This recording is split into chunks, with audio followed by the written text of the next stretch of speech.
नमस्कार साथियों। जो अपना नर्वस सिस्टम होता है उसके अंदर बहुत सारी कोशिकाएं पाई जाती है, फिर जिन कोशिकाओं से नर्वस सिस्टम बनता है उसको हम न्यूरॉन कहते हैं।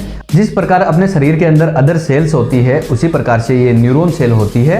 और इस न्यूरॉन सेल के अंदर खुद का एक साइटोप्लाज्म होता है, खुद के अंदर एक न्यूक्लियस होता है। जो सेल बॉडी होती है उसके अंदर से हाथ जैसे स्ट्रक्चर निकलते हैं, उनको हम बोलते हैं डेंड्राइट्स। ये डेंड्राइट्स होते हैं। फिर बाद में सेल बॉडी होती है। सेल बॉडी का फिर एक्सटेंडेड पार्ट होता है, उसको बोलते हैं हम एक्सोन। जो एक्सोन होता है इसका एंड का जो पार्ट होता है उसको हम कहेंगे टर्मिनल नोब्स या टर्मिनल बटन्स। ये जो टर्मिनल नोब्स होते हैं ये आखिरी के अंदर थोड़े सूजे हुए होते हैं, जैसे ये अपना एक्सोन हो गया और ये टर्मिनल बटन हो गया।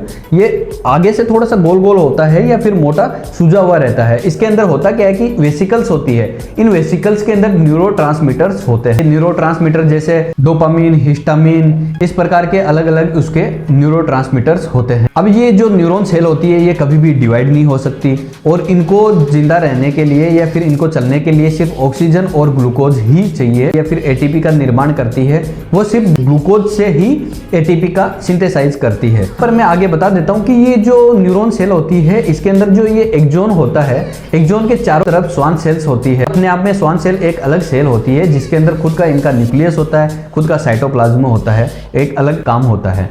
फिर जो स्वान सेल होती है ये माइलिन शीथ का निर्माण करती है। ये माइलिन शीथ क्या करता है कि अपना जो एक्सोन होता है इसके ऊपर इंसुलेशन का काम करता है और जो नर्व इंपल्स होती है इनको स्पीड से कैरी फॉरवर्ड करने का काम करती है।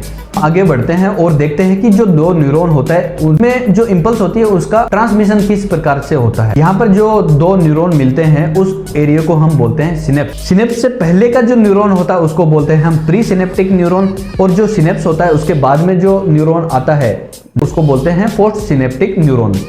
यहाँ पर जो दो न्यूरॉन होते हैं उन दो न्यूरॉन के बीच में कुछ इस प्रकार से होता है। ये बीच में जो आपको दिखाई दे रहा है यहाँ पर गैप होता है, इस गैप को बोलते हैं सिनेप्टिक क्लेफ्ट। ये क्लेफ्ट होता है, इसके बीच में फिजिकली कांटेक्ट नहीं होता, ऐसे चिपक के नहीं रहता, इसके बीच में गैप होता है, उसको बोलते हैं सिनेप्टिक क्लेफ्ट। यहाँ पर जो नर्व की इंपल्स होती है वो इसके थ्रू होते हुए आगे बढ़ता है। ठीक है, खत्म, bye bye, tata, goodbye, गया।